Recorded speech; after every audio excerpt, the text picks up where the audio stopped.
যিশু, আজকে সময় যে তুমি দিয়েছো প্রভু, তোমার নামে স্তুতি, তোমার নামের মহিমা করি। আজ এই সময়কে প্রভু আমরা তোমার হাতে রাখি প্রভু, তুমি আমাদের প্রত্যেকজনের সাথে কথা বলো প্রভু। প্রভু আমাদের জীবনের দ্বারা, আমাদের এই আরাধনার দ্বারা যেন তোমার জয় জয়কার হতে পারে প্রভু।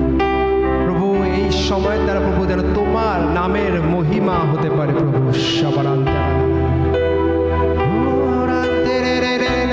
শান্তি রে রে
मुझे बचाता है।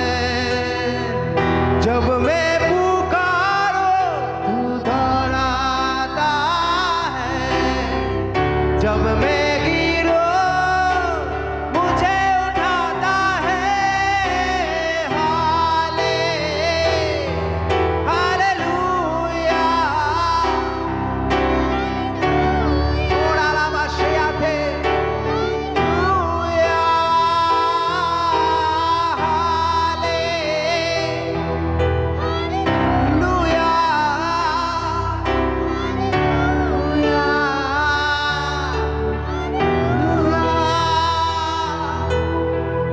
ओ तेरी स्तुति और आराधना करता हूँ मैं तुझसे ये प्रार्थना। माँ से तेरी तू इस जगह को भर, जो भी तू चाहे तू यहाँ पे कर। हाले হালে আসো সবাই মিলে উচ্চ স্বরে একসাথে জীবন্ত ঈশ্বরের জন্য। Hallelujah, hallelujah, hallelujah, hallelujah,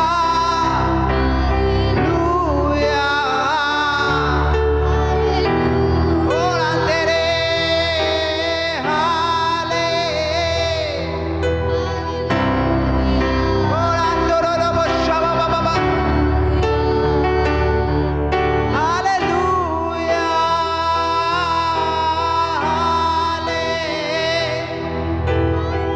hallelujah,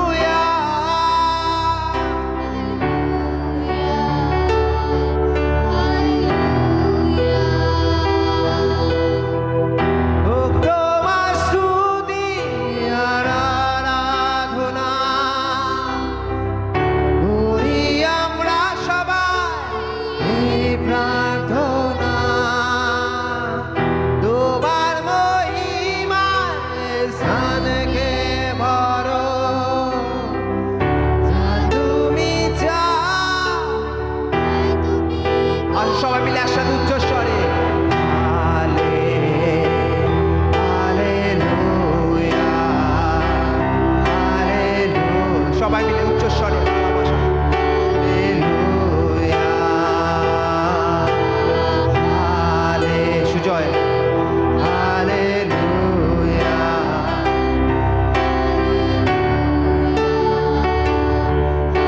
hallelujah, আসুন উচ্চ স্বরে হালে,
উপস্থিতি চাই তোমার,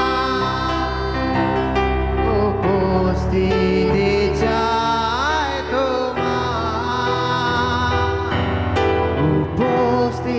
আসো সবাই মিলে একটু স্বরে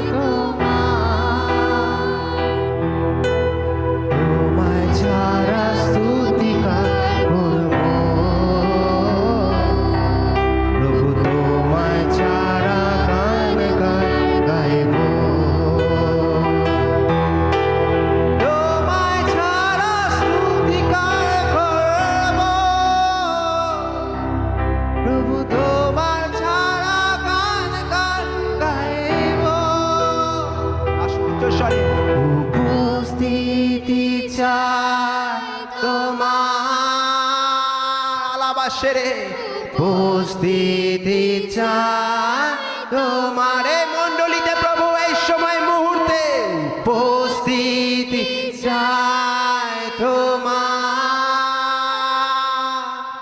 উপস্থিতি চাই তোমার। ইয়েশুয়া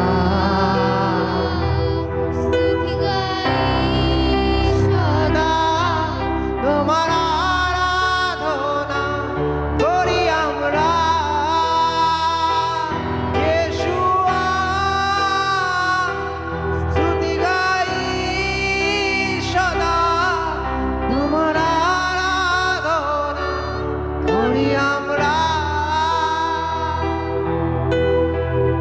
এলোহি তোমার নজর যেমন ছিল তাদের ওপর, তেমনি তোমার নজর আমার ওপর। এবেনেজারের মতো উদ্ধার করেছিলে তুমি, তেমনি তুমি আমার আলাবাতেরে। এলোহি তোমার নজর যেমন ছিল তাদের ওপর, তেমনি তোমার নজর আমার ওপর।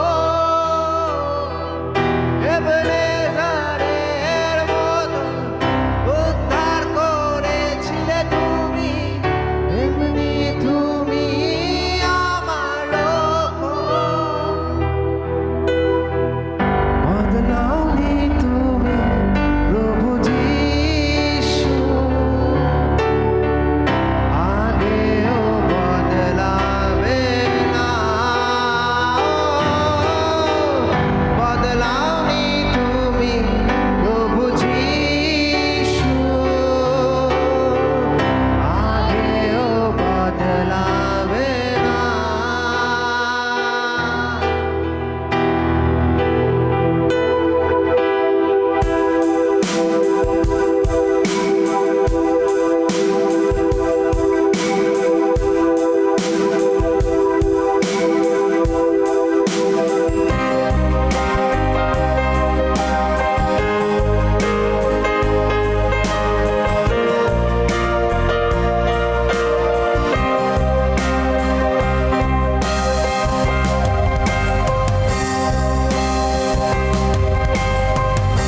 না বদলেছে,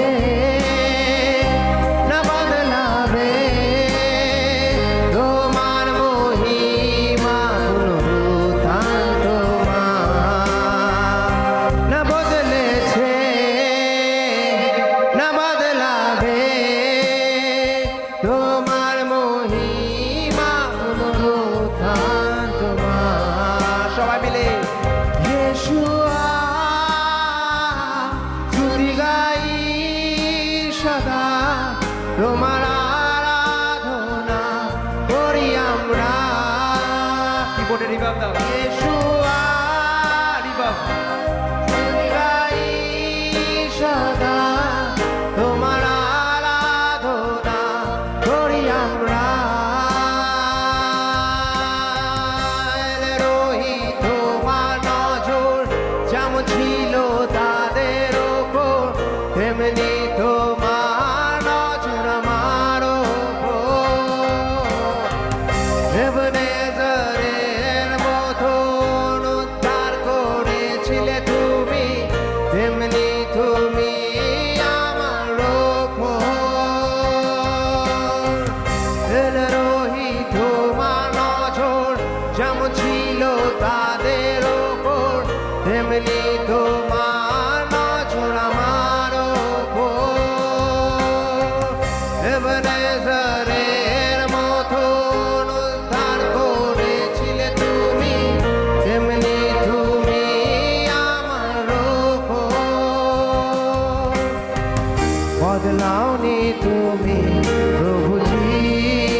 স্তুতি গাই সদা তোমার আরাধনা করি আমরা না বদলেছে না তুমি বদলেছো না বদলাবে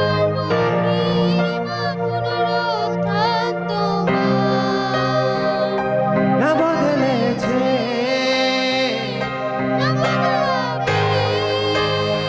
जैसा था वैसे रखो ना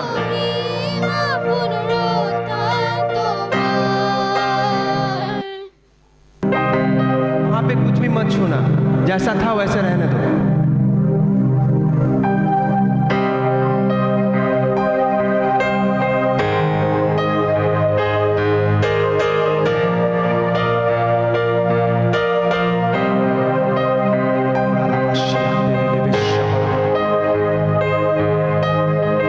প্রভু না তুমি কোনোদিন বদলেছো না কোনোদিন বদলাবে প্রভু তোমার প্রতিশ্রুতি না কোনোদিন বদলেছে না কোনোদিন বদলাবে প্রভু পরিস্থিতি বদলে যেতে পারে কিন্তু তুমি কোনোদিন বদলাওনি প্রভু মানুষ বদলে যেতে পারে কিন্তু তোমার বাক্য কোনোদিন বদলায়নি প্রভু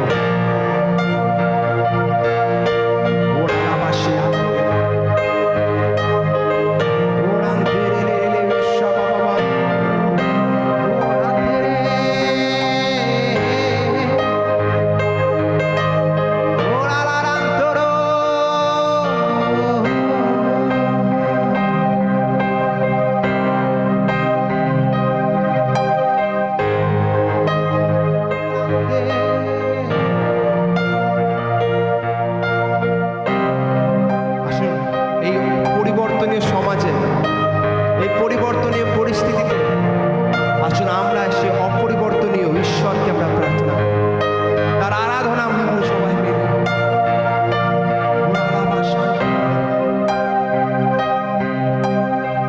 আরাধনা যিশু তোমার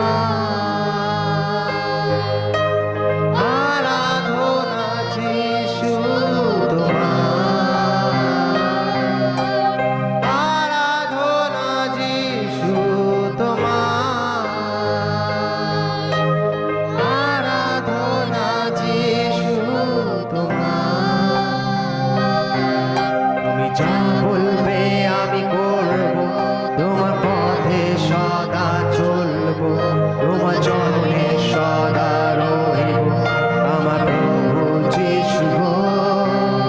তুমি যা বলবে আমি করব তোমার পথে সদা চলব তোমার চরণে সদা রহিব আমার প্রভু যিশু গো।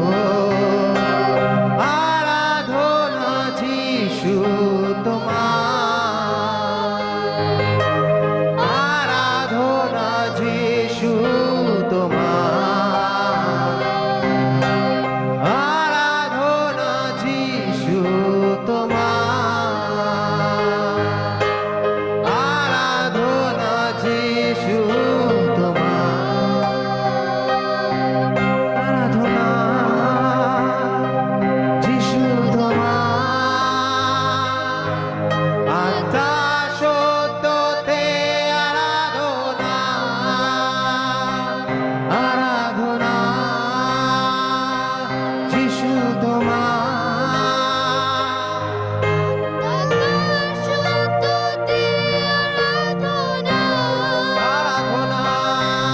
আরাধনা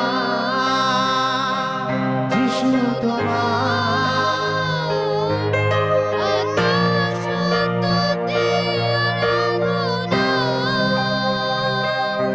আরাধনা যিশু তোমার আত্মা সত্যতে আরাধনা ভালোবাসেরে আরাধনা যিশু তোমার আত্মা সত্যতে আরাধনা আরাধনা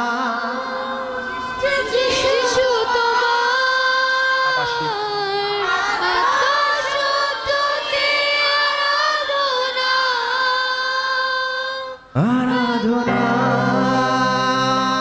যিশু তোমার আত্মা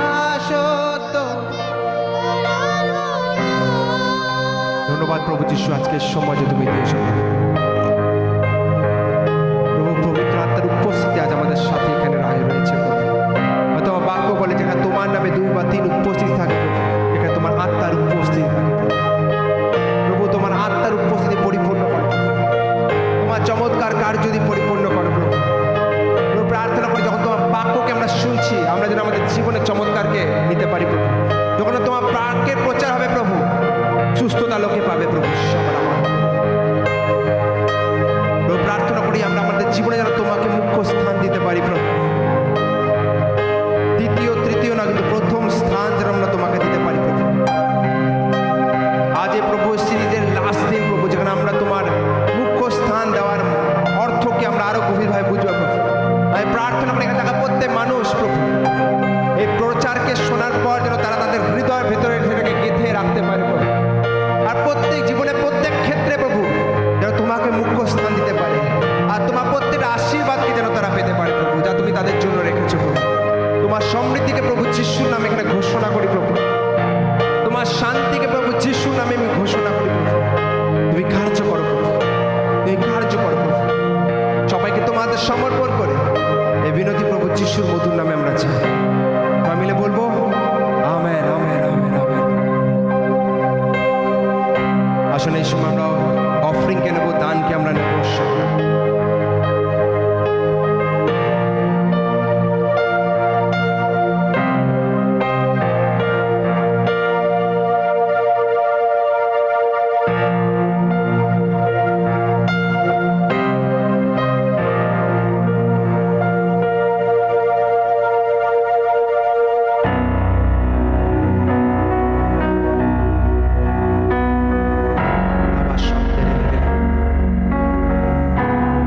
দানকে নেওয়ার আগে আসলে একটু আমরা সবাই মিলে দাঁড়িয়ে যাই কিছু, আর নিজের দানকে নিজের ডান হাতে রাখুন। নিজের দানকে নিজের ডান হাতে রাখুন। ঠিক আছে, এরকম করে সবাই উঠে যান, উঠে যান, সবাই দাঁড়িয়ে যান। যারা যারা দানকে নিয়ে এসছেন এই এক হাতে নিজের ডান হাতে রাখতে পারেন, আর ডান কুপুরে ওঠান এরকম করে হাত। প্রভু যিশু ধন্যবাদ দিই প্রভু, এই দান যেন প্রভু তোমার রাজ্যের বৃদ্ধির জন্য ইউজ হতে পারে প্রভু। প্রভু দরকারের প্রভু যোগান যেন এই দান হতে পারে। আর যারা যারা প্রভু এই দানকে তোমার সম্মুখে রাখছে প্রভু, তাদের জীবনে তোমার আশীর্বাদকে নিয়ে আসো প্রভু। প্রভু আমি প্রার্থনা করি প্রভু, তাদের প্রত্যেকটা দরকারকে তুমি মেটাও, তাদের বাড়ির যোগানদাতা তুমি হও প্রভু। কারণ তারা প্রভু অন্য কোনো জায়গায় না, তোমার রাজ্যে প্রভু দানকে নিয়ে এসছে প্রভু। প্রভু আমি প্রার্থনা করি যখন প্রভু সেই বাচ্চা প্রভু, সেই জোয়ান প্রভু যখন 5টা রুটি আর 2টো মাছ নিয়ে যখন তোমার হাতে সমর্পণ করেছিল প্রভু, সেই রুটি দিয়ে তুমি প্রভু 10,000 বেশি লোককে খাইয়েছিলে প্রভু। আর খাওয়ার পরও প্রভু অনেক ঝুড়ি বেঁচে গেছিল প্রভু। প্রভু প্রার্থনা করে এখানে প্রত্যেক মানুষ যেন তোমার জন্য আশীর্বাদের কারণ হয়ে দাঁড়াতে পারে। তারা যেন তাদের জীবনে খালি আশীর্বাদ না আসে, তো সে আশীর্বাদ যেন উপচে পড়ে তাদের প্রতিবেশীদের মধ্যে, তাদের বন্ধু বান্ধবের মধ্যে প্রভু। তুমি কার্য করো প্রভু। এই প্রার্থনার সাথে এই দানকে আমরা তোমার হাতে রাখি প্রভু যিশুর নামে।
প্রভু, হ্যাঁ প্রভু, তোমাদের অনন্ত জীবন, তোমাদের শান্তি। প্রভু এখানে দেখো, যদি কোনো মানুষ অশান্তির মধ্যে দিয়েছে প্রভু যিশুর নামে, প্রভু তার জীবনে তুমি কথা বলো পবিত্র আত্মা। পবিত্র আত্মা তাকে তুমি রাস্তাকে দেখাও প্রভু, যেন সেই অশান্তি থেকে সে বেরিয়ে আসতে পারে প্রভু। তুমি তার জন্য পথ প্রদর্শক হও পবিত্র আত্মা, তুমি তাকে গাইড করো।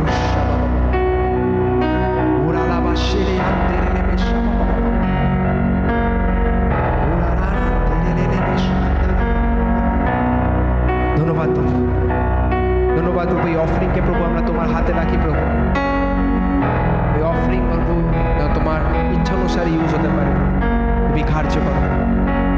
এই অফরিংকে প্রভু যারা দিয়েছে প্রভু তাদের প্রত্যেকের তোমার হাতে রাখা। যদি এখানে থাকে প্রত্যেক মানুষ যদি দিতে পারেনি প্রভু, প্রভু তার জীবনে তুমি আরও অনুগ্রহ দেওয়ার জন্য, তার জীবনে তুমি আরও আশীর্বাদ দেওয়ার জন্য, যেন প্রভু সে তোমার ভবনে দিতে পারে প্রভু। এই প্রার্থনার সাথে সবাইকে তোমার হাতে সমর্পণ করে এই বিনতি প্রভু যিশুর মধুর নামে আমরা সবাই মিলে বলবো, আমেন, আমেন, আমেন।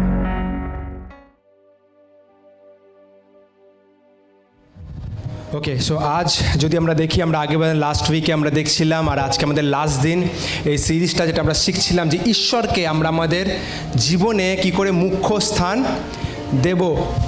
কারা কারা শিখছেন হাত ওঠান। কারা কারা ঘরে গিয়ে এটার উপর ভেবেছেন?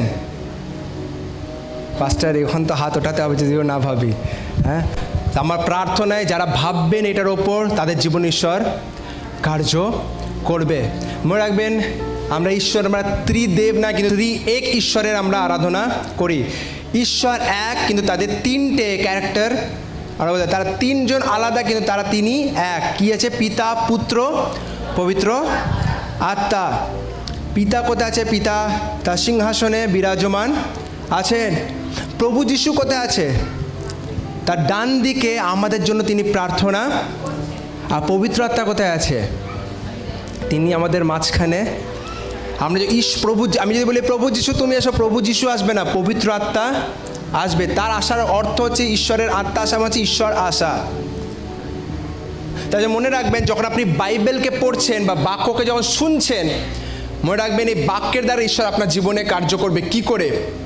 পবিত্র আত্মায় বাক্যের দ্বারা আপনার জীবনে কার্য করে, আপনার হৃদয়কে বদলাবে, আপনাকে অনেক প্রশ্নের উত্তর আপনার জীবনে দেবে। আমি আমার নিজের জীবনে অনেক সময় বলছি, আমি প্রচার তৈরি করতে করতে, ইভেন যখন আমি ঈশ্বরের বাক্যকে বলছি, সেই সময় ঈশ্বর আমার সাথে অনেকবার কথা বলছে, কে সায়ন, আমি তোমাকে এটা দেখাতে চাইছি।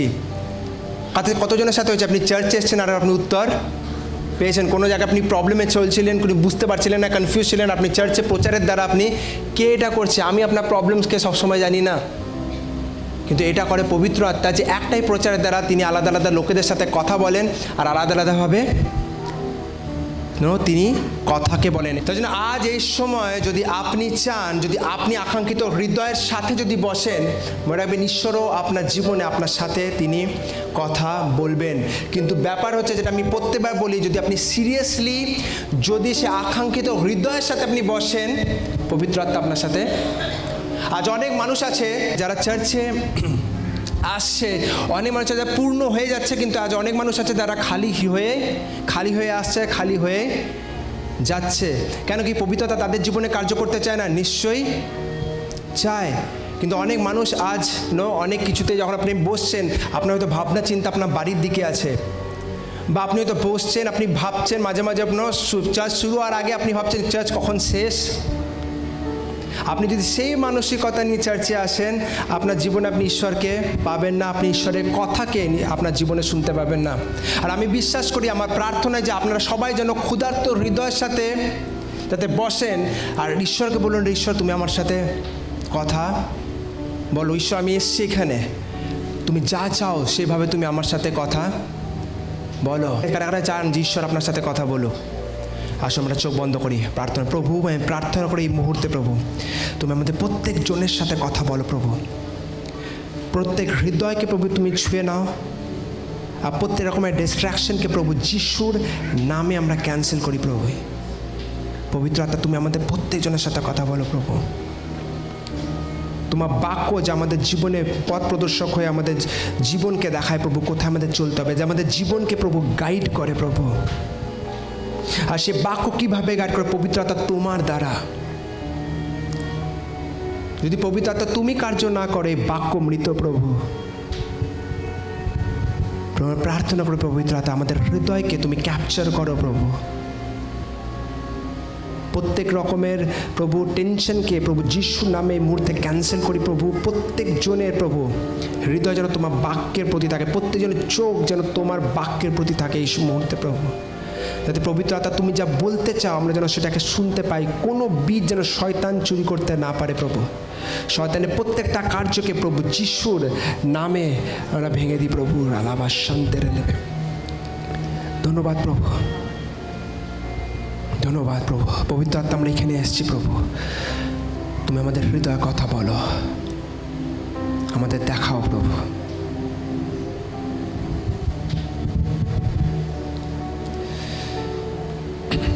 যদি আমরা দেখি লাস্ট উইকে আমরা দেখছিলাম যে আমরা ঈশ্বরকে কিভাবে আমাদের জীবনে, আমাদের পরিবারে আমরা ঈশ্বরকে কীভাবে মুখ্য স্থান দিতে পারি। আর অনেকজন মিস করেছিলেন, অনেকজন মেসেজ করেছিলেন যে পাস্টার ওইটা একটু যদি আমাদের বিস্তারিতভাবে বলেন। ঠিক আছে, আমরা শর্ট করে সেই জিনিসটাকে দেখব যে কিভাবে আমরা আমাদের পরিবারে ঈশ্বরকে কিভাবে আমরা মুখ্য স্থান দিতে পারি। যদি আমরা খুলি মথি লিখিত সুসমাচার তার 10 অধ্যায় 34 থেকে 39 পদ। মথি লিখিত সুসমাচার তার 10 অধ্যায়ের 10:34 থেকে যদি আমরা 39 পদকে গেলে, এখানে খুব ইম্পর্টেন্ট জিনিস লেখা আছে। মনে করো না যে আমি পৃথিবীতে শান্তি দিতে এসেছি। আমি শান্তি দিতে নয়, কিন্তু এক খড়ঙ্গ দিতে এসেছি। কারণ আমি এসেছি পুত্রকে তার পিতার বিরুদ্ধে বিচ্ছেদ করাতে, কন্যাকে তার মাতার বিরুদ্ধে, আর পুত্রবধূকে তার শাশুড়ির বিরুদ্ধে। একজন মানুষের শত্রু তার নিজ পরিবারের সদস্যই হবে। যে তার পিতা বা মাতাকে আমার চেয়েও বেশি ভালোবাসে সে আমার যোগ্য নয়। যে তার পুত্র বা কন্যাকে আমার চেয়েও বেশি ভালোবাসে সে আমার যোগ্য নয়। তারপর লেখা আছে, আর যে তার ক্রুশ নিয়ে আমাকে অনুসরণ করে না সে আমার যোগ্য নয়। মনে রাখতে হবে, যখন আমরা প্রভু যিশুতে বিশ্বাস করি, এই ভার্সটা আমরা আমাদের যখন আমরা প্রথমবার শুনেছিলাম, আমি যখন প্রথমবার দেখেছিলাম আমার অনেক কোশ্চেন ছিল, প্রভু তোমাকে শান্তির রাজা বলা হয়, তুমি কিভাবে এরকম বাক্য লিখেছো? তুমি শান্তি দিতে এসো, তুমি শান্তির রাজা বলে তুলনা করা হয়, তোমাকে শান্তির রাজা বলা হয় বাইবেলে, আর তুমি এখানে বলছো তো আমি শান্তি দিতে আসিনি, আমি আলাদা করতে এসেছি, আমি ঘরকে ভাঙতে এসেছি। মনে রাখবেন, ঈশ্বরের বাক্যকে যদি আপনি গভীরভাবে যাবেন তখন এটা অর্থ বুঝতে পারবেন। এটা অর্থ ঈশ্বর বলছে, লেখা আছে 39 পদে, যে তার মাতা পিতাকে আমার চেয়েও বেশি ভালোবাসে। ঈশ্বর বলেছে মাতা পিতাকে ভালোবাসতে, সম্মান করতে, নিজের হাজব্যান্ড নিজের ওয়াইফকে সম্মান, স্বামী বা আপনার স্ত্রীকে সম্মান করতে, তাকে ভালোবাসতে, আপনার পুত্রবধূকে সম্মান করতে, ভালোবাসতে। কিন্তু কোনো জায়গা যেন ঈশ্বরের জায়গা নিতে না পারে। ঈশ্বর সবচেয়ে ওপরে, আর ঈশ্বরের প্রেমকে মনে করে আমরা যেন একে অপরকে ভালোবাসি। কারণ ঈশ্বরের মতো প্রেম না কেউ করতে পারবে, না কেউ করতে পেরেছে। আজ অনেক জায়গায় ডিভোর্স হচ্ছে কেন? কারণ হাজব্যান্ড ওয়াইফের উপর এত এক্সপেকটেশন রয়েছে, বা ওয়াইফের হাজব্যান্ডের উপর এত এক্সপেকটেশন রয়েছে, সেই এক্সপেকটেশন মিট হচ্ছে না কোনো জায়গায়। কারণ কোনো মানুষই পারফেক্ট নয় ঈশ্বর ছাড়া। আমাদের প্রত্যেকজনের মধ্যে ভুল ভ্রান্তি, আমাদের প্রত্যেকজনের মধ্যে পাপ আছে, আর আমরা কোনোদিন ঈশ্বরের মতো সিদ্ধ হতে পারবো না। আর যেহেতু আমরা সিদ্ধ নই, তাই জন্য আমরা সিদ্ধ প্রেমকেও দেখাতে পারবো না। অনেক পরিবার এই জন্য ভাঙে, সে তার হাজব্যান্ডের ওপর বেশি এক্সপেকটেশন করে, বা কেউ নিজের স্ত্রীর ওপর বেশি এক্সপেকটেশন করে। এক্সপেকটেশন করা খারাপ না, কিন্তু আপনার এক্সপেকটেশন যদি ঈশ্বরের জায়গা নিয়ে নেয়, বা আপনি আপনার স্বামীকে বা আপনি আপনার স্ত্রীকে যদি ঈশ্বরের মতো সিদ্ধ মনে করেন, তাহলে সে কোনোদিনও সেই জায়গা দাঁড়াতে পারবে না। আমার মনে হয় নেক্সট সিরিজ আমাদের করতে হবে যে পরিবারে ভালোবাসার ব্যাপারে, স্বামী স্ত্রী কীভাবে একসাথে ঈশ্বরের অনুযায়ী চলতে পারে, এটা খুবই দরকার। তার জন্য মনে রাখবেন, আপনি যেদিন ঈশ্বরের কাছে আপনি যে এক্সপেকটেশন রাখেন, সেইটা যখনই আপনি কোনো মানুষের ওপর, আপনার কোনো বন্ধুর ওপর আপনি রাখবেন, আপনি মনে রাখবেন, আমি লিখে দিতে পারি, আপনি প্রত্যেকবার নিরাশায় যাবেন। কারণ সবসময় আপনার এক্সপেকটেশনের ওপর সে মানুষ দাঁড়াতে পারবে না, কারণ মানুষ সীমাবদ্ধ,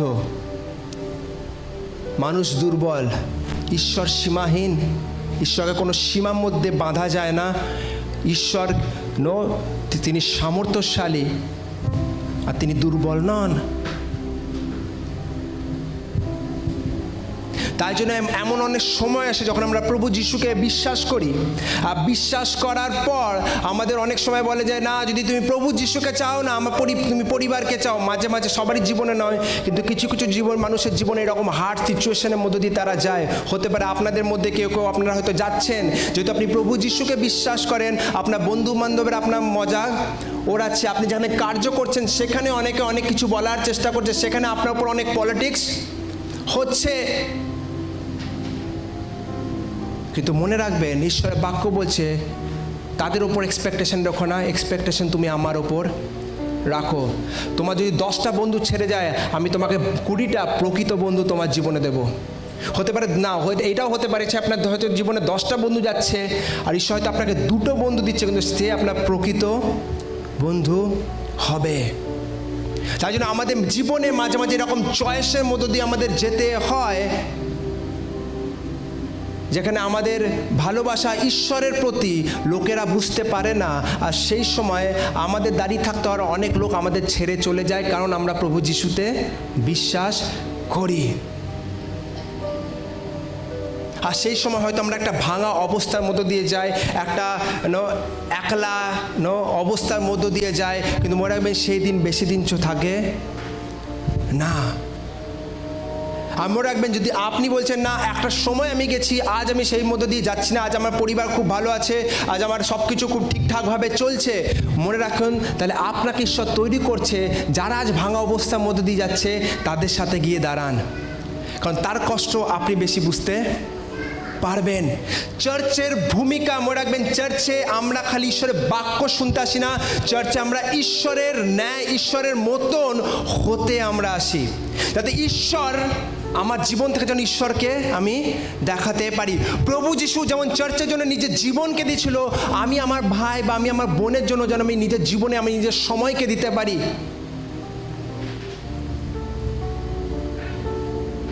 আজ দরকার আমরা আমাদের জন্য একে অপরকে জানতে পারি। মনে রাখবেন, ঈশ্বর আমাদের 2টো পরিবার দিয়েছে, একটা হচ্ছে জাগতিক পরিবার, যেন আমার নিজের একটা পরিবার আছে, আপনার সবারই একটা পরিবার, আর একটা পরিবার ঈশ্বর দিয়েছে, আত্মিক পরিবার।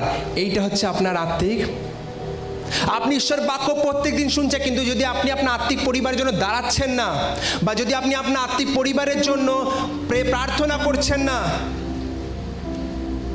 আপনি কিন্তু ঈশ্বরের সদস্য হয়েও ঈশ্বরের সদস্যের কার্য করছেন না, আপনি ঈশ্বরের আশীর্বাদকে দেখতে পাবেন না। তেমনিভাবে আপনি ঈশ্বরের দয়াকে, ঈশ্বরের করুণাকে, ঈশ্বরের অনুগ্রহতে যদি পূর্ণ জীবনকে বাঁচতে চান, ঈশ্বরের মতো নিজের জীবনকে চালাতে শুরু করুন, ঈশ্বরের অনুযায়ী নিজের জীবনকে চালাতে শুরু করুন, ঈশ্বরের বাক্যের অনুযায়ী নিজের জীবনকে চালাতে শুরু করুন। আজ অনেক মানুষ আছে যারা ঈশ্বরের জন্য তারা নিজের জাগতিক পরিবারকে তাদেরকে ছাড়তে হচ্ছে, বা তাদের জাগতিক পরিবারের লোকেরা তাকে ছেড়ে দিয়ে চলে গেছে, আর তারা একাকিত্বের মধ্য দিয়ে আছে। আপনার দরকার, আমার দরকার, আমরা যেন তাদের জন্য পরিবার হয়ে দাঁড়াতে পারি।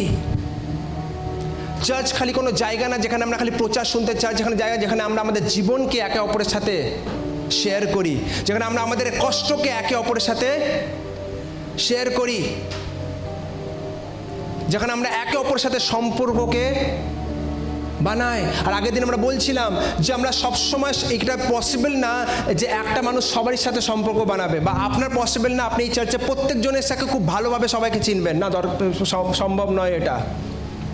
কিন্তু আপনি আপনার চার্চের কিছু লোকের সাথে ভালো সম্পর্ককে তৈরি করুন, তার দুঃখে কষ্টে আপনি দাঁড়ান। আপনারা কিছুটা গ্রুপ তৈরি করুন, ওখানে কিছু গ্রুপিজম আলাদা জিনিস। যখন আপনার একটা গ্রুপ তৈরি হলো আর সেই গ্রুপ অন্য গ্রুপকে বলছে আরে ওই গ্রুপটা কি, সেটা খারাপ, সেটা হচ্ছে ভাঙন নিয়ে আসে। কিন্তু আপনি কি করছেন, আপনি সবারই সাথে সবাইকে আপনি জানেন না, আর সময় নেই আপনার কাছে সবাইকে জানার। আপনি আপনার কিছু লোকের সাথে আপনি একটা ভালো বন্ডকে তৈরি করুন। যখন তাদের লাইফে প্রবলেম নেই, আপনাকে যেন তারা প্রথমে কল করে, আপনি যেন তার তার কাছে ছুটে যেতে পারেন। আমরা যেন সেই চার্চ তৈরি হয় বিল্ডিংয়ের দ্বারা না, লাইটসের দ্বারা না। প্রেজ গড লাইটের জন্য, প্রেজ গড ভালো বিল্ডিংয়ের জন্য, কিন্তু চার্চ এই বিল্ডিং এই লাইটের দ্বারা তৈরি।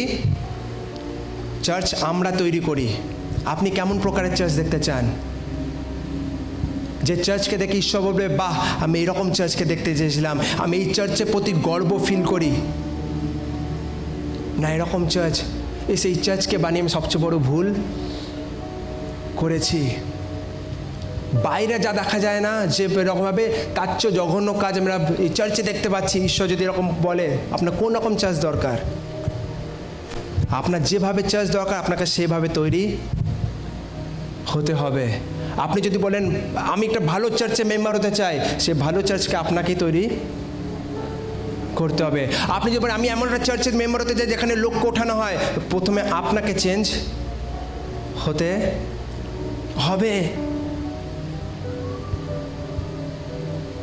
রাখবেন, চার্চ কোনো জাগতিক সংস্থা নয়, বা চার্চ হচ্ছে ঈশ্বরের পরিবার, যেখানে আমরা একে অপরের জন্য কেয়ার করি, একে অপরের জন্য প্রার্থনা করি, একে অপরের বিপদে আমরা দাঁড়াই।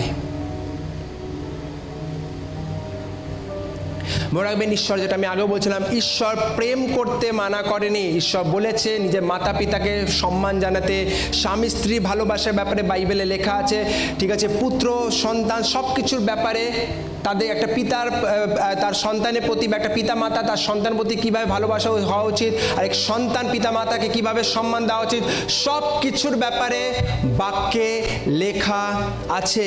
কিন্তু মনে রাখবেন, সেই সব কিছু শুরু হওয়ার আগে যদি ইফিসীয় কলোসীয় পড়েন, সে বাক্যতে যদি পড়েন, সব কিছু শুরু হওয়ার আগে প্রথমে লেখা আছে ঈশ্বরের কাছে নিজের জীবনকে সমর্পণ করো। পবিত্র আত্মার সাথে এক সহভাগিতায় আসো, পবিত্র আত্মায় পরিপূর্ণ হও, ঈশ্বরকে ধন্যবাদ দাও। আর তারপরে হট করে একটা শিফট হয়ে তারপরে এসছে যে তার প্রথমে ঈশ্বর ঈশ্বর ঈশ্বর ঈশ্বরকে কী করতে হবে, কীভাবে সম্মান দিতে হবে, পবিত্র আত্মায় পরিপূর্ণ হতে হবে, ঈশ্বরের হাতে নিজের জীবনকে সমর্পণ করতে হবে, তারপরে বিবাহর দিকে গেছে। যদি আপনি একটা ঈশ্বরের সমৃদ্ধিপূর্ণ বিবাহকে বাঁচতে চান, প্রথম মনে রাখতে হবে তার জন্য আপনাকে প্রথম ঈশ্বরকে ভালোবাসতে হবে। আপনার স্বামীর চেয়ে ওপরে তাকে ভালোবাসতে হবে, আপনার স্ত্রীর চেয়ে ওপরে তাকে ভালোবাসতে হবে। আর কীভাবে ঈশ্বরকে ভালোবাসবেন? ঈশ্বরের বাক্যকে পড়বেন, প্রভু আমি আমার বিবাহতে আমি তোমাকে ওপর উঠাতে চাই, আমার বিবাহ দ্বারা আমি বিবাহতে যেভাবে আমি জীবন যাপন করছি, আমি তার দ্বারা আমি তোমার মহিমাকে করতে চাই।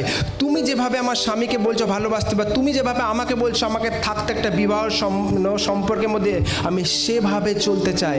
সেইভাবে চলার দ্বারা দুটো কাজ হবে, আপনি ঈশ্বরকে মহিমা দেবেন,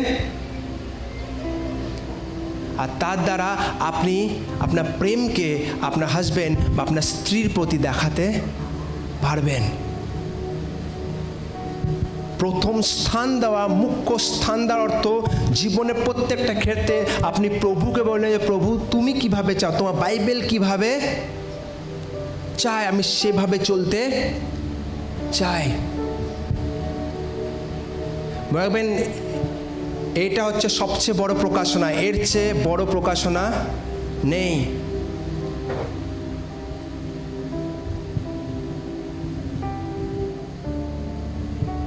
আজ অনেক মানুষ আছে বাইবেল পড়ে না, কিন্তু রোজ স্বপ্ন দেখে, পবিত্র আত্মা তার সাথে কথা বলছে না আপনার সাথে কথা, আপনার স্বপ্ন আপনার সাথে কথা বলছে, আর আপনি ভাবছেন পবিত্র আত্মার সাথে। কোন স্বপ্ন ঈশ্বরের কাছ থেকে আসছে, কোন স্বপ্ন শয়তানের কাছ থেকে, তার জানার জন্য আপনাকে বাইবেল প্রথমে পড়তে হবে, বাইবেলকে জানতে হবে, বাইবেলকে খুঁজুন। ঈশ্বরকে তখনই পাবেন, ঈশ্বরকে অন্য জায়গা পাবেন না। যখন আপনি বাক্যকে প্রচারকে শুনছেন, বাইবেল থেকে যখন প্রচারকে শুনছেন, আপনি তখন ঈশ্বরের গাইডেন্সকে আপনি আপনার জীবনে পাবেন। দ্বিতীয় জিনিস, আপনার পরিবারে আপনি ঈশ্বরকে কীভাবে মুখ্য স্থান দিতে পারেন, একটা উদাহরণ বা একটা দৃষ্টান্ত তৈরি করার দ্বারা, নিজের জীবনের দ্বারা একটা এক্সাম্পল সেট করার দ্বারা। আপনি কাউকে জবরদস্তি ঈশ্বরের পিছনে দৌড়ানো বলবে না, তখন অনুসরণ করতেই হবে, না পারবেন না আপনি এরকমভাবে। প্রত্যেকদিন উঠে বাইবেল পড়তেই হবে, হবে না। হ্যাঁ, অবশ্যই রুলস অ্যান্ড রেগুলেশন থাকা দরকার। প্রত্যেকজনের বাড়িতে একটা ভালো নিয়মাবলী থাকা দরকার। প্রত্যেকটা বাড়ি চালানোর জন্য একটা ভালো rules and regulation, godly rules and রেগুলেশনের দরকার আছে। কোনো জায়গায় যদি আমরা কোনো জায়গায় যাচ্ছি, ব্যাংকে যাচ্ছি, একটা প্রপার সিস্টেমের মধ্য দিয়ে আমরা যাই, তো কোনো জিনিসকে চালানোর জন্য প্রপার সিস্টেমের দরকার আছে। কিন্তু এটা সম্পর্ক ভালো তৈরি করার জন্য, সম্পর্কে মজবুত করার জন্য সিস্টেমের দরকার আছে। কিন্তু সম্পর্ক কিন্তু সিস্টেমের দ্বারা গড়তে পারে না। একটা নিয়ম সম্পর্ককে মজবুত করতে শেখায়, কিন্তু নিয়মের দ্বারা, জবরদস্তির দ্বারা আপনি কোনোদিনও একটা সম্পর্ককে শুরু করতে পারবেন না। ঈশ্বরের সাথে মানুষের কি, এটা ঈশ্বর কি চায়? আমাদের সাথে একটা সম্পর্ক তৈরি করতে। সো জবরদস্তি কোনো সম্পর্ক শুরু করা, আপনার যখন সেটা সম্পর্ক শুরু হয়ে যায়, আপনি কিছু নিয়ম সেট করতে পারেন যার দ্বারা আপনি সম্পর্ককে আরও বেশি গভীর বা গাঢ় করতে পারেন। হতে পারে আপনি আপনার বাড়িতে একটা নিয়ম সেট করলেন যে আমি কাজ করে আসছি, আমি যখন 9টার সময় কাজ করে ঘরে ফিরছি, 9টার পর আমার বাড়িতে একটা নিয়ম আছে যে আমার বাড়িতে সেট করেছে যে আমি 9টার পর আমি আমার মোবাইলে হাত দেবো না। আমি আমার সময়কে আমি আমার বাচ্চার সাথে করব, আমি আমার সময়কে আমি আমার স্ত্রীর সাথে দেব, আমি তাদের সাথে সময়কে অতিবাহিত করব, আমি তাদের সাথে সম্পর্ককে আরও গভীর। এটা একটা নিয়ম। কিন্তু এর ভিত্তি কি? কেন আপনি সেই নিয়মকে সেট করছেন? কারণ আপনি আপনার পরিবারকে ভালোবাসেন। তাই যদি ভালোবাসা না থাকে, নিয়ম বেশি দিন টিকবে না। তাই আমাদের প্রত্যেকজনের পরিবারে ঈশ্বরের জন্য কিছু কিছু নিয়মকে সেট করা দরকার। সেই জন্য যখন আমরা ঈশ্বরের রাজ্যে আসছি, যখন আমরা ঈশ্বরকে আমাদের জীবনে মুখ্য স্থান দিচ্ছি, অবভিয়াসলি আমাদের জীবনে একটা নিয়ম বা একটা প্রপার সিস্টেমকে রাখা দরকার। যে হ্যাঁ, আমরা প্রত্যেকদিন সকালে উঠে ঈশ্বরের বাক্যকে পড়বো, প্রত্যেক দিন একটা পার্টিকুলার সময় আমি আমার জীবনে ঈশ্বরের বাক্যকে পড়বো। আর আমি আমার পরিবারের সেই নিয়মকে রাখছি যে হ্যাঁ, তোমরাও ঈশ্বরের বাক্যকে পড়ো। আমরা সেট করছি যে আমাদের ইনকামে 10% আমরা আমাদের পরিবার সবাই মিলে আমরা ঈশ্বরের হাতে দেব, আমরা প্রার্থনা করব। কিন্তু সেই নিয়মকে সেট করার আগে সেই আপনার পরিবারের লোকেরা প্রথমে আপনাকে দেখবে। আপনি যখন নিয়মকে সেট করছেন, আপনি তাকে কারণ বলছেন, আর তারপর আপনার জীবনের ফলের দ্বারা সেই নিয়মে তারা অটোমেটিকলি আসবে, বলবে হ্যাঁ, আমি আমার বাবার জীবনকে দেখেছি, আমি আমার মায়ের জীবনকে দেখেছি, আমি সেভাবে আমি আমার জীবনকেও সেই শান্তি যে আমার বাবা পেয়েছে, আমার মা পেয়েছে, আমি সেই সমৃদ্ধিকে আমিও পেতে চাই। আর আপনার দেখবেন আপনার সন্তানেরা ধীরে ধীরে ঈশ্বরের দিকে যাচ্ছে। কিন্তু আপনি যদি ঈশ্বরের দৃষ্টান্ত হয়ে, যদি আপনি এক বিশ্বাসী দৃষ্টান্ত হয়ে আপনার পরিবারের মধ্যে দাঁড়াতে না পারেন, আর আপনি এক্সপেক্ট করছেন হঠাৎ একটা চমৎকার হয়ে যাবে, আপনার সন্তানেরাও ঈশ্বরের দিকে এগোতে শুরু করবে, অসম্ভব এটা। আপনাকে প্রথমে দৃষ্টান্ত হতে হবে, আপনাকে প্রথমে প্রার্থনা করতে হবে, প্রভু আমাকে তুমি তৈরি করো যেন আমি আমার পরিবারের জন্য দৃষ্টান্ত হয়ে দাঁড়াতে পারি, আমি যেন আমার জীবনের দ্বারা মুখ্য স্থান তোমাকে দিতে পারি। যখন আপনি দেবেন, তারপর আপনি প্রার্থনা করবেন, প্রভু আমি যেন আমার পরিবারকেও এই জিনিসটা শেখাতে পারি। তৃতীয় জিনিস ইম্পর্টেন্ট, যেটা আমি আমার জীবনে করি, যেটা আমি আগের দিন বলছিলাম, আমি সবগুলোকে আপনার কাছে রিপিট হয়ে, যাতে আপনারা কোনো কিছু মিস না করেন। যেটা আমি পার্সোনালি আমার জীবনে করি, আমি মাঝে মাঝে যখন আমি ফ্রি টাইম পাই, ঠিক আছে, যখন আমি আমার পরিবারের সাথে কোথাও ঘুরতে যাই বা কোনো জায়গায় আমি আমার স্ত্রীর সাথে বসে আছি, আমরা সবসময় আমাদের পাস্টকে, অতীতকে মনে করি, অতীতে ঈশ্বর আমাদের জীবনে কী কী কার্য করেছে, কিভাবে ঈশ্বর আমাদের এই ঝড় থেকে আমাদের বাঁচিয়েছিল, কিভাবে ঈশ্বর এই জায়গায় আমাদের সাথে কেউ ছিল না কিন্তু ঈশ্বর আমাদের উঠিয়েছিল, কিভাবে ঈশ্বর আমার জীবনে এক নতুন স্বভাবকে নিয়ে এসেছিল। আর যখন আমরা এটাকে ডিসকাস করতে থাকি, বলতে থাকি, পবিত্রতা আমাদের হৃদয়ে আবার কার্য করতে শুরু করে। কেন জানেন? কারণ আমরা এমন একটা জগতে থাকি যেখানে বিশ্বাসটা নয়, খুব হার্ড ওয়ার্ড, যেখানে লোকেরা, আপনি বলবেন লোকেরা কেউ কাউকে বিশ্বাস করে না, মানুষকে বিশ্বাস করছে না। কারণ আজ একটা প্রতারণার সময় চলছে। বাইরে যাবেন, লোকের বিরুদ্ধে কথা বলছে, বন্ধুর সাথে প্রতারণা করছে। আর এই প্রতারণার যুগে বিশ্বাসটা কিন্তু খুব হার্ড ওয়ার্ড। অটোমেটিকলি পরিস্থিতি অনেক কিছু দেখিয়ে দেবে আপনাকে, যেখানে আপনাকে বলবে বিশ্বাস করার দরকার নেই, কাজ করতে থাকো, বিশ্বাস করে কিছু হবে না, ঈশ্বরের উপর বিশ্বাস করে কিছু হবে না। আপনার পাশের লোক হয়তো বোঝায়, আরে এত তো ঈশ্বরকে বিশ্বাস করছিস, তাও তোর জীবনে এত প্রবলেম কেন? চার্চে গিয়ে কিচ্ছু হবে না, প্রার্থনা করে কিচ্ছু হবে না। যখন আপনি চার্চে যাবেন, লোক হয়তো আপনার উপরে হাসবে। কি করছে? শয়তান আপনার জীবনে অবিশ্বাসকে নিয়ে আসার চেষ্টা করছে। আর এই মুহূর্তে কিভাবে আপনি টিকতে পারেন? যখন আপনি ঈশ্বরের কার্যকে নিজের জীবনে মনে করবেন। আর তখন আপনি একটা জিনিস মনে রাখবেন, ঈশ্বর আমাদের জীবনে প্রতিশ্রুতি দিয়েছে যে না, তিনি কোনোদিন ছাড়বেন না, কোনোদিন পরিত্যাগ আমাদের। যদি ঈশ্বর সেই সময় আমাদের জীবনে কার্য করেছিল, ঈশ্বর আজও আমার জীবনে। আর ঈশ্বর কিভাবে কার্য করবে? বিশ্বাসের দ্বারা। যেন শয়তান মনে রাখবে আপনাকে অ্যাটাক করবে না, শয়তান আমরা বিশ্বাসকে অ্যাটাক করবে। আপনার বিশ্বাস কম হতে শুরু করলে আপনার জীবনে ঈশ্বরের কার্যকে আপনি কম দেখতে শুরু করবেন। তো নিজের বিশ্বাসকে, আপনার হৃদয়কে কি করতে হবে? গার্ড করতে হবে। কিভাবে? ঈশ্বরকে মুখ্য স্থান দিয়ে, এক সঠিক নিয়মকে রাখা দ্বারা। প্রত্যেক দিন আপনি বাইবেলকে খাবেন, তো ঈশ্বর আপনার জীবনে সামর্থ্যকে নিয়ে আসবে। আর তৃতীয় জিনিস, যখন ঈশ্বরের কার্যকে আপনি মনে করবেন। আমরা কেন বলি যে এখানে টেস্টিমনি দিন, সাক্ষী আছে তো দিন। কারণ সাক্ষী খালি আপনার জীবনে ঈশ্বরের করা সেই কার্য আমাদের এখানে থাকা অনেক মানুষের জীবনে বিশ্বাসকে উৎপন্ন করতে। আপনার জীবনের কার্য বাকি জনের জন্য বীজ। সেই যখন বিশ্বাস করবে, সে বীজকে যখন বিশ্বাসের সাথে সেখানে জল দেবে, তার জীবনও কার্য হবে। তাই মনে রাখবেন, আপনার সাক্ষীকেও মাঝে মাঝে আপনাকে কি করতে হবে? মনে করতে হবে। সময় নিন আপনার বাড়ির সাথে, আর সেইটা ব্যাপারে কথা বলুন যে ঈশ্বর কীভাবে আমাদের জীবনে দাঁড়িয়েছে। আর এটি আপনার মধ্যে এক কৃতজ্ঞ হৃদয় এবং আপনার সামনে এক আশাবাদী ভবিষ্যৎকে রাখবে। আপনার জীবন আমরা মাঝে মাঝে অনেক অকৃতজ্ঞ হয়ে যায়। মাঝে মাঝে মনে রাখবেন, কেউ একটা ভালো জিনিস করলে আমাদের মনে থাকে না, কিন্তু কেউ যদি একটা খারাপ জিনিস করে আমাদের খুব তাড়াতাড়ি মনে। আপনি মাঝে মাঝে প্রার্থনা করে ঈশ্বর কি দিয়েছে আপনার অত বেশি মনে থাকবে না, কিন্তু ঈশ্বর কি দিচ্ছে না সেটা আপনার জীবনে অনেক বেশি মনে। তাই জন্য মাঝে মাঝে আপনাকে সময় নিতে হবে। আর যখন আপনি সময় নেবেন, আপনার জীবনে ঈশ্বর কৃতজ্ঞতাকে নিয়ে আসবে, এক আশাবাদী ভবিষ্যৎকে নিয়ে আসবে। লাস্ট আমরা ইম্পর্টেন্ট জিনিসে দেব যে ঈশ্বরকে প্রথম জিনিস, আপনার অর্থে ঈশ্বরকে প্রথম স্থান দেওয়া, আমরা আগের সপ্তাহে দেখেছিলাম। দ্বিতীয় জিনিস হচ্ছে আপনার পরিবারে ঈশ্বরকে আপনাকে প্রথম স্থান দিতে হবে। তৃতীয় জিনিস হচ্ছে আপনার লড়াইয়ে আপনাকে ঈশ্বরকে প্রথম স্থান দিতে। আপনার জীবন যুদ্ধে আপনাকে কী করতে হবে? ঈশ্বরকে কী করতে হবে? প্রথম স্থান দিতে হবে। যদি আমরা দেখি দ্বিতীয় রাজা বলি তার 1:1-4 খুব ইম্পর্টেন্ট জিনিস এখানে আমরা দেখতে পাই। এখানে লেখা আছে, বছরে অহসীয় সমরিয়া তার প্রাসাদের ওপরে কামরায় জাফরি ভেঙে পড়ে গেলেন, এবং গুরুতরভাবে তিনি কি হলেন? আহত হলেন। তাই তিনি দূতদের বলে পাঠালেন, তোমরা গিয়ে ইক্রনের দেবতা বায়াল সবুরের কাছে জেনে এসো আমি আঘাত থেকে সুস্থ হব কি না।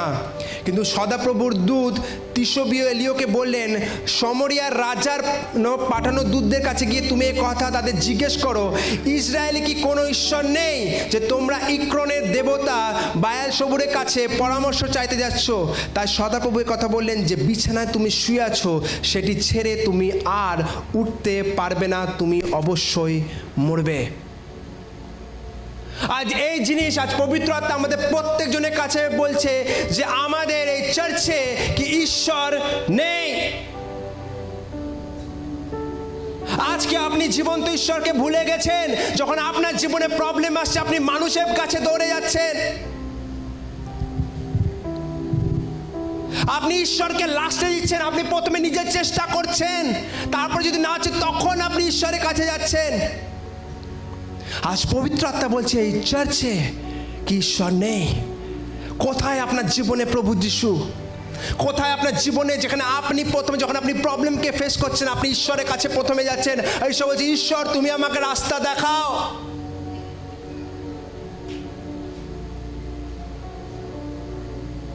ঈশ্বরকে খুঁজুন, প্রার্থনার দ্বারা ঈশ্বরকে খুঁজুন, ঈশ্বরের বাক্যের দ্বারা ঈশ্বরকে খুঁজুন, আর তিনি আপনার জীবনে কার্য করবেন, তিনি আপনাকে রাস্তাকে দেখাবেন। হ্যাঁ, নিশ্চয়ই ঈশ্বর মানুষকে ইউজ করে, মানুষকে অ্যাজ আ পাত্র হিসাবে ইউজ করে যে আপনার জীবনে উদ্ধারকে নিয়ে আসার জন্য। হ্যাঁ, নিশ্চয়ই ঈশ্বর পরিস্থিতিকে ইউজ করে, কিন্তু কে করে? ঈশ্বর করে। যখন আপনি প্রথমে ঈশ্বরের কাছে দৌড়ে যাবেন, ঈশ্বর তার অনুযায়ী মানুষকে আপনার জীবনে পাঠাবে। ঈশ্বর আপনার জীবনের চোখকে খুলবে। আপনার অনেক লড়াইয়ে ঈশ্বরের কার্যকে আপনি দেখতে পাবেন, আপনার অনেক লড়াইয়ে আপনি ঈশ্বরের লোকেদের আপনার সাথে দাঁড়াতে দেখতে পাবেন। কখন? যখন আপনি ঈশ্বরকে খুঁজবেন। যখন আপনি ঈশ্বরকে খুঁজবেন না, তখন আপনি নিজের জীবনে চেষ্টা করে যাবেন। ঈশ্বর তো আপনার জীবনে লোককে পাঠিয়ে দিয়েছে, কিন্তু আপনি সেই লোককে জানেনই না যে সে আপনার জীবনে অ্যাকচুয়ালি ঈশ্বর তাকে পাঠিয়েছে। আপনি হয়তো তাকে তোয়াক্কা করেন, আপনি আপনার বুদ্ধির ওপর ভাববেন যে না না না, এটা না, আমি হয়তো এরকম করলে আমি হয়তো এগিয়ে যেতে পারবো। আর অনেক মানুষ তাই জন্য কষ্টের মধ্য দিয়ে যায়। আর ঈশ্বর পবিত্র আত্মা আমাদের বলছে, আমাদের সংগ্রামে, আমাদের জীবনের লড়াইয়ে আমরা প্রথম স্থান যেন ঈশ্বরকে দিই। তার অর্থ, যখন আপনার জীবনে ঝড় আসবে, যখন আপনার জীবনে কষ্ট আসবে, যখন আপনার জীবনে আনইনভাইটেড ঝামেলা আপনার জীবনে আসবে, আপনাকে প্রথমে ঈশ্বরের কাছে দৌড়াতে হবে। কিভাবে? আপনাকে প্রথমে দরজা বন্ধ করে ঈশ্বরের কাছে প্রার্থনা। আপনার যদি কাঁদতে মনে হয়, ঈশ্বরের কাছে কাঁদুন, বলুন ঈশ্বর তুমি রাস্তা না দেখালে আমি কিভাবে এগোবো? এই পরিস্থিতি ঈশ্বর তুমি আমাকে বলো আমি কিভাবে চলবো। আর সেই পরিস্থিতিতে ঈশ্বর দেখবেন পরিস্থিতি দ্বারাই, তার বাক্যের দ্বারা বা আলাদা আলাদাভাবে ঈশ্বর আপনার জীবনে কার্য করবে। পাশে আমি কীভাবে জানবো কোনটা ঈশ্বরের? আপনি যখন প্রার্থনা করেছেন, আপনার কাজ শেষ হয়ে গেছে, ঈশ্বরের কাজ শুরু হয়ে গেছে। ঈশ্বর তার সঠিক সময় সঠিক লোককে, সঠিক পরিস্থিতিকে আপনার জীবনে পাঠাবে।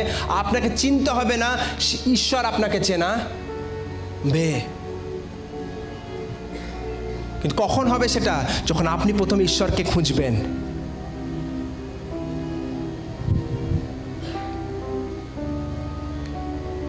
আর কি হবে যখন আমরা ঈশ্বরকে প্রথম স্থান দিই, যখন আমরা ঈশ্বরকে খুঁজি? কি ঘটে? যদি আমরা দেখি দ্বিতীয় বংশাবলী তার 20 অধ্যায় 2 থেকে 3 পদ, দ্বিতীয় বংশাবলী তার 20 অধ্যায়ের 2 থেকে 3 পদ। কিছু লোকজন এসে যেহোশাফট রাজাকে বলল, ইদোম থেকে মরুসাগরের ওপার থেকে বিশাল এক সৈন্যদল আপনার দিকে এগিয়ে আসছে, আর তারা ইতিমধ্যেই হচ্ছসন তামরে পৌঁছে গেছে। এই সতর্ক বার্তা পেয়ে যেহোশাফট সদাপ্রভুর অন্বেষণ করার বিষয়ে মনস্থির করে ফেলেছিলেন। দেখুন এখানে কি করছে। একটু জায়গা আগে জায়গায় অহস্য, সে অন্য দেবতার কাছে যা বলছে যে জিজ্ঞেস করো সে কী করতে পারবে কি পারবে না। কিন্তু এইখানে আমরা দেখতে পাচ্ছি যেহোশাফট সে করছে, যখনই তার জীবনে ঝড়, সে দেখতে পাচ্ছে যে এত বড় একটা সৈন্য হঠাৎ করে তার জীবনে আক্রমণ করেছে। একটা যদি জাগতিক মানুষ হয় বা আপনি হয়তো বিশ্বাসী হয়, কিন্তু আপনি যদি ঈশ্বরকে মুখ্য স্থান না দেন, আপনি কি করবেন এই সময়? যখন আপনার বিরুদ্ধে কোনো প্রবলেম যখন চলে আসবে, আপনি উঠে দাঁড়াবেন আর ভাববেন কীভাবে প্রবলেমটাকে ঠিক করবো। যদি যেহোশাফট ঈশ্বরকে পক্ষ স্থান না দিত, তাহলে সে কি বলতো? আরে শোনেরা, তৈরি হও, তরোয়ালটাকে ঘষো, জলদি জলদি তৈরি হও, সবাই মিলে রেডি হও, রেডি হও, রেডি হও, টাইম নেই আমাদের কাছে। সেই সময় কি বলতো? রাজা মশাই আপনি একটু প্রার্থনা করে নিন, ঈশ্বর বুঝে।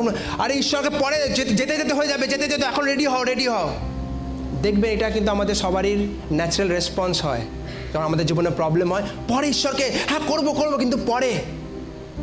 আর সেখানে আমরা আমাদের জীবনে আমরা হেরে যাই। ঈশ্বর আমাদের জন্য জয়কে দিয়েছে, কিন্তু আমরা ঈশ্বরের কাছে নিজের জীবনকে নিয়ে জানি। কিন্তু এইখানে দেখতে পাচ্ছি যেহোশাফট কি বলছে।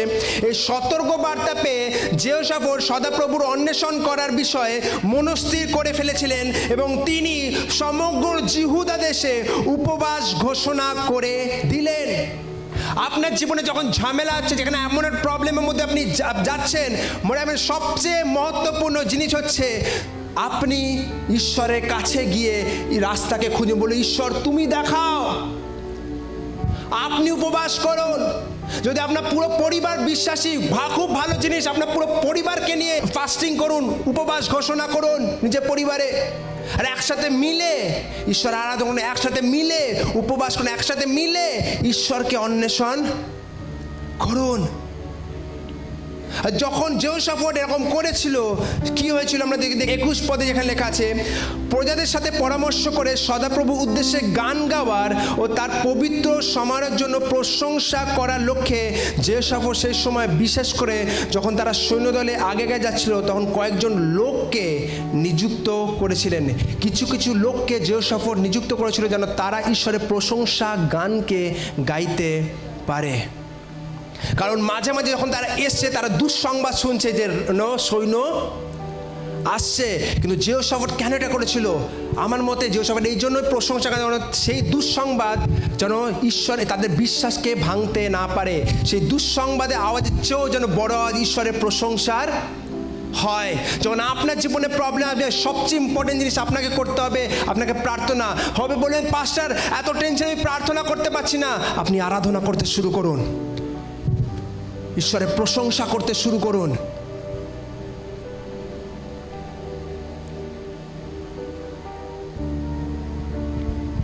যখন আপনি ঈশ্বরের আরাধনা করবেন, ঈশ্বরের প্রশংসা করবেন, কি হবে জানেন?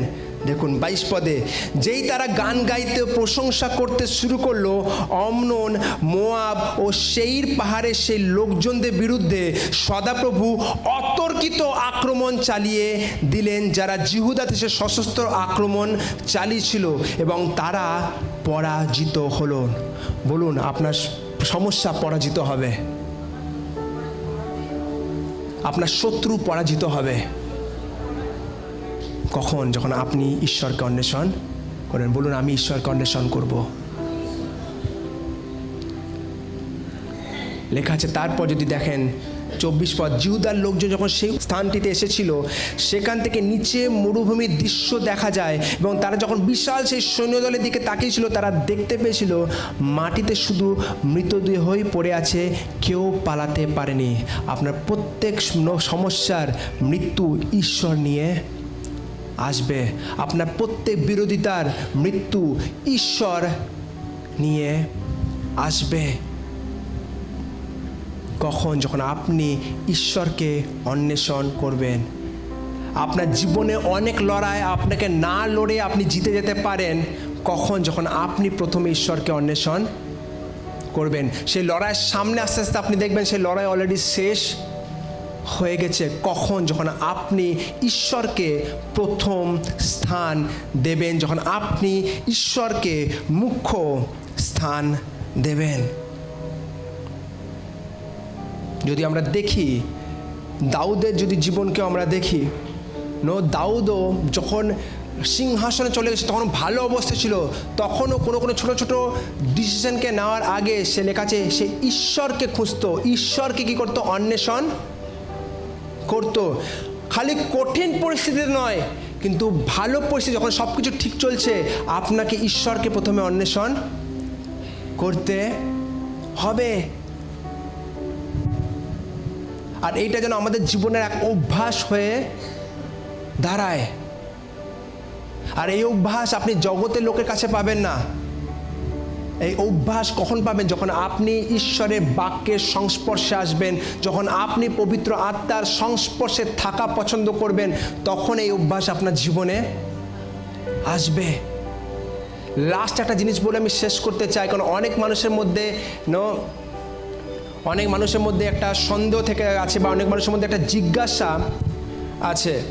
অনেক মানুষকে দেখেছি, পাঁচটা আমাকে ফোন করেছে, পাঁচটা আমার শরীর খারাপ হয়েছে, বা আমাকে ডাক্তারের কাছে আমি গেছিলাম, ডাক্তার আমাকে এই ওষুধ দিয়েছে, কিন্তু আমি বিশ্বাসী হওয়ার দরুন কি আমি কি ওষুধ খেতে পারি? ওষুধ খাওয়া কি পাপ? যদি আমি ওষুধ খাচ্ছি, আমি কি এইটা তার দ্বারা কি এটা দেখাচ্ছি যে আমি ঈশ্বরকে বিশ্বাস করি না, আমি ওষুধের উপর বিশ্বাস করি?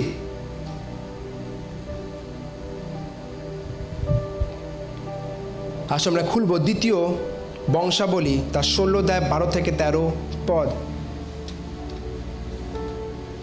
16 অধ্যায় একটু আগে যাবেন, 16 অধ্যায় 12 থেকে 13 পদ। এখানে লেখা আছে এক রাজার বিষয়ে, যে আশার রাজত্বকালের 39 বছরে তিনি তার পায়ের রোগে কাতর হয়ে পড়েছিলেন। তার 39 বছর তার পায়ে একটা রোগ হয়েছিল।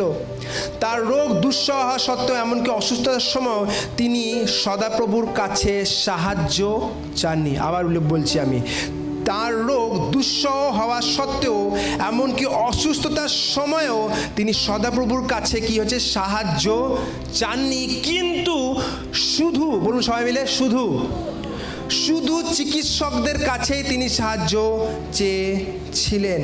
আর লেখা আছে তিনি তারপরে মারা গেছিলেন। চিকিৎসকের কাছে যাওয়া খারাপ জিনিস না, চিকিৎসক এই মেডিসিনও ঈশ্বরের দেওয়া দান। মেডিকেল সায়েন্সে যেভাবে এগোচ্ছে ঈশ্বরের দান, সেই বুদ্ধি ঈশ্বরই দিয়েছে মানুষকে। কিন্তু যখন আমরা আবার বলি, যখন আমরা ডাক্তারদের ঈশ্বরের জায়গা দিয়ে দিই তখন প্রবলেম। যখন আমরা মেডিসিনকে ঈশ্বরের জায়গা দিয়ে দিই তখন প্রবলেম হয়ে যায়। তো আপনি ওষুধ খাচ্ছেন, কোনো অসুবিধা নয়, কিন্তু সেই ওষুধকে খাওয়ার আগে প্রথমে ঈশ্বরের কাছে সে ওষুধকে রাখুন আর প্রার্থনা করুন, ঈশ্বর এই ওষুধকে আমি তোমার হাতে রাখছি।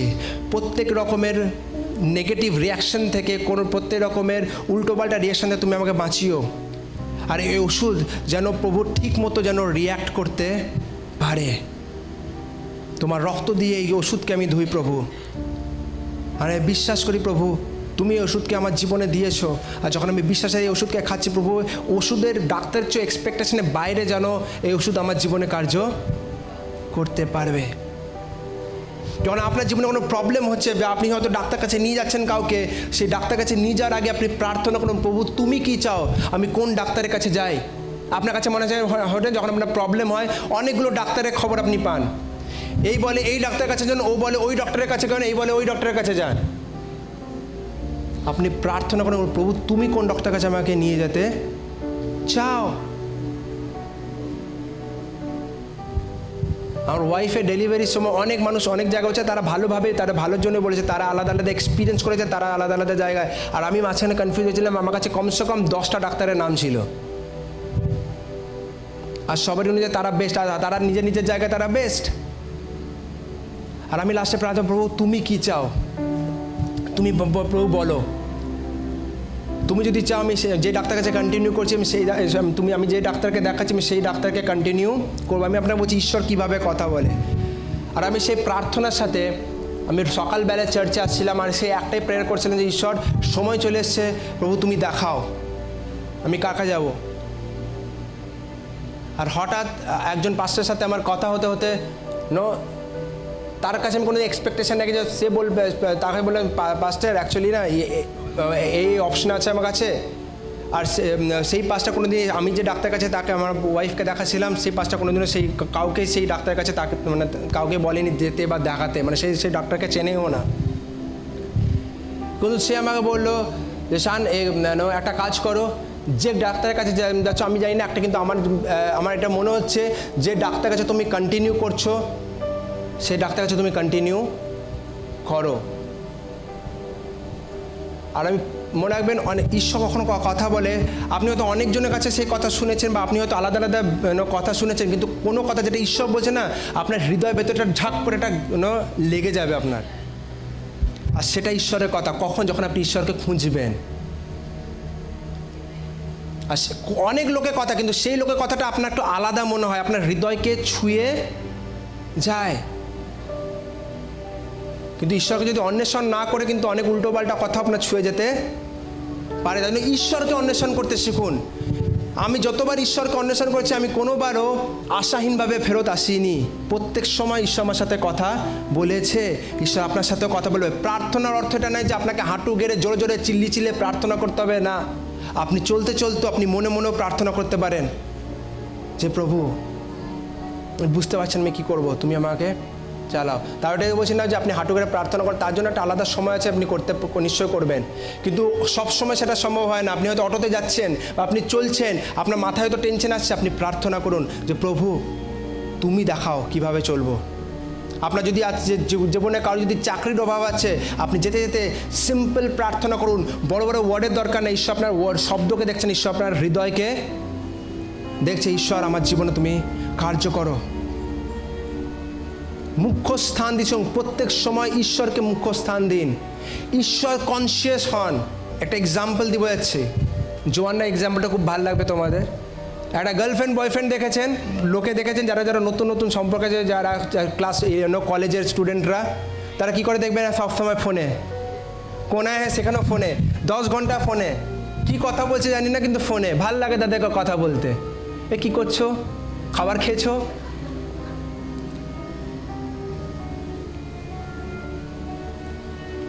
চব্বিশ ঘন্টা আপনি তার সাথে কথা বলতে পারেন, আপনার সাথে ঈশ্বরের সম্পর্ক তেমনি হওয়া উচিত। তাহলে ঈশ্বরের সাথে কি কথা বলবো? ভাবুন যখন আপনি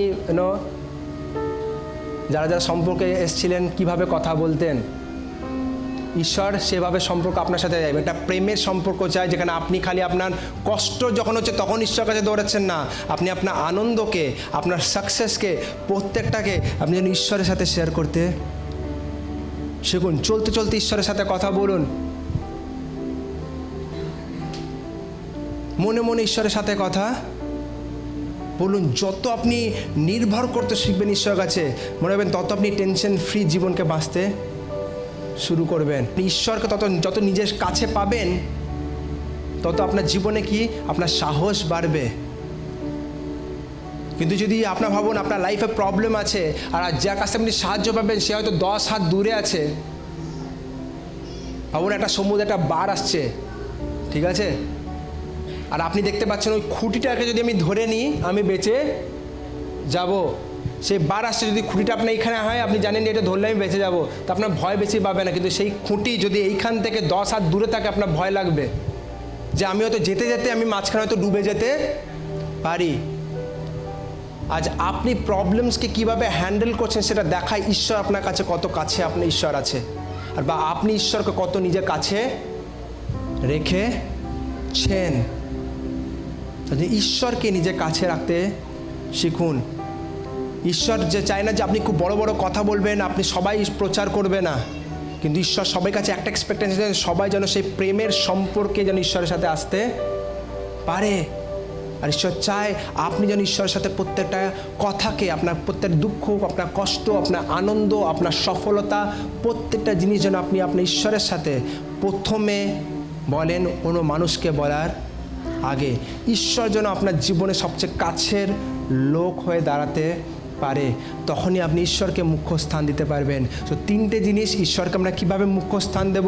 আমাদের অর্থের দ্বারা, আমাদের দশমাংশকে দেওয়ার দ্বারা, আমাদের জীবনে ঈশ্বরের রাজ্যে ঈশ্বরের কার্যে সাহায্য করার দ্বারা, অর্থের দ্বারা আমরা আমাদের অর্থেতে আমরা ঈশ্বরকে প্রথম স্থান দিতে পারি। আর যখন আমরা দেব, ঈশ্বর আমাদের প্রত্যেকটা ভাণ্ডারকে ভরবে।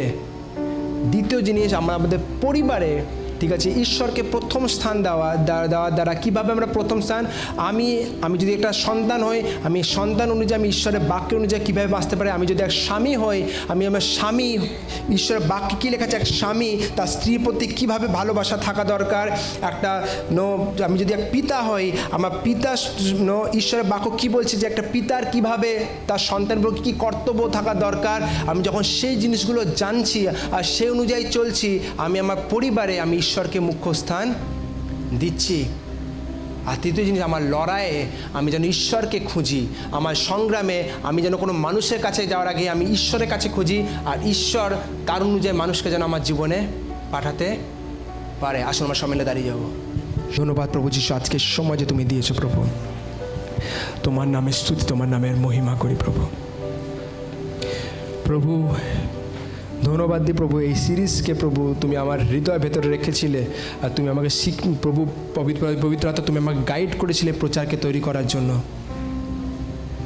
আর প্রভু ধন্যবাদ দিই যে এই সময় প্রভু এই 3 দিন 3 সপ্তাহ সিরিজ আমরা জানতে পেরেছি প্রভু কীভাবে আমরা তোমাকে মুখ্য স্থান দিতে পারি। প্রভু আমরা প্রার্থনা করি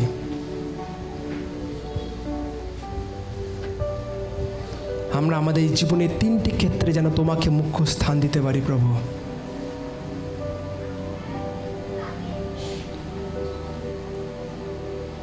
চমৎকার হবে, প্রত্যেক ঝামেলা মিটবে প্রভু, তোমার হাতকেও আমরা দেখব প্রভু, কিন্তু তোমার হাতের চেয়েও বেশি যেন আমরা তোমার মুখকে খুঁজি প্রভু, তোমার উপস্থিতিকে খুঁজি প্রভু। আমরা স্বার্থপর সন্তান বা স্বার্থপর প্রেমী হতে চাই না প্রভু, যে যখন দরকার পড়ে তখনই আমি আমার প্রেমীর কাছে, আমার পিতার কাছে আমি যাব। কিন্তু প্রভু আমরা যেন প্রভু এক প্রেমে, এক সম্পর্কে পরিপূর্ণ হয়ে প্রভু যেন আমরা তোমার কাছে আসতে পারি। আমাদের জীবনে প্রত্যেকটা জিনিস যেন তোমার সাথে আমরা শেয়ার করতে পারি প্রভু।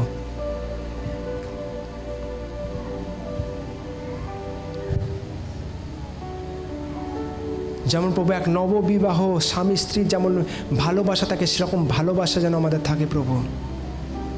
মনে রাখবেন, যখন আপনি ঈশ্বরকে প্রথম স্থান দেবেন, আজ অনেক মানুষ বলে আরে বিয়ে করে প্রথম 2 বছর, আমাকে অনেক মানুষ বলেছিল বিয়ে করার প্রথম 2 বছর খুব ভালো লাগবে, তারপরে জীবন শেষ হয়ে যাবে, তারপরে খালি ক্যাচার ক্যাচার হবে। আমি আপনাকে সাক্ষী দিয়েছি, যত আমার সময় যাচ্ছে তত আমার বিবাহ সুন্দর হচ্ছে। তার অর্থ নেই যে আমার জীবনে প্রবলেম হয় না, ঝগড়া হয় না, হয়, আর সেটাও এনজয় করি আমরা। যারা আমার কাছের লোক তারা জানে যে আমার ওয়াইফ যদি কিছুদিন চলে যায়, 2-3 দিন পরে আমারও মনে হয় আরে তুমি আসো, নাহলে তুমি যেখানে আছো আমিও চলে যাব। ভালোবাসা ঈশ্বর নিয়ে আসে যখন আমরা ঈশ্বরকে মুখ্য স্থান দিই। ঈশ্বর তার স্বর্গীয় প্রেম দিয়ে পরিপূর্ণ করে। যদি আপনি চান আপনার পরিবারে যদি ঈশ্বরের প্রেম থাকে, আপনার পরিবারে ঈশ্বরকে মুখ্য স্থান দিতে শুরু করুন। যদি আপনি চান যে আপনার সন্তান যেন ঈশ্বরের সান্নিধ্যে বাড়ে, আপনি প্রথমে এক্সাম্পল সেট করুন নিজের জীবনে। যখন আপনি ঈশ্বরকে মুখ্য স্থান দেবেন, আর সেই সন্তান যখন আপনার জীবনে ফলকে দেখতে পাবে, যে ঈশ্বরকে মুখ্য স্থান দিলে কি হয়, তাকে ফোর্স করতে হবে না, সে অটোমেটিকলি প্রভু বাবা আমাকেও শেখাও, আমিও যেন ঈশ্বরকে মুখ্য স্থান দিতে পারি।